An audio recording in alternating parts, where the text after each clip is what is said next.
Problem description: premature cycle termination based on the tenant complaint. Based on the test mode, it's a overfill error issue. And based on the visual inspection I've done, there is a few parts that need to be replaced.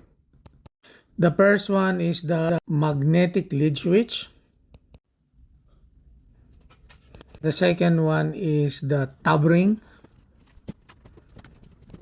And the third one is the pressure switch.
And the tenant mentioned that their clothes has a white stain in it.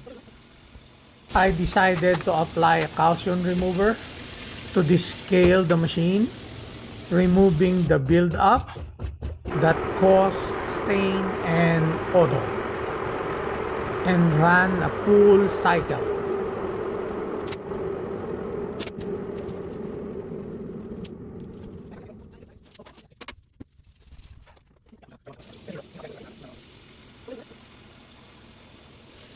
And run the diagnostic mode again.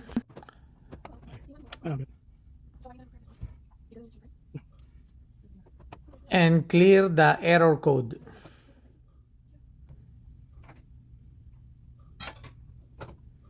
Done.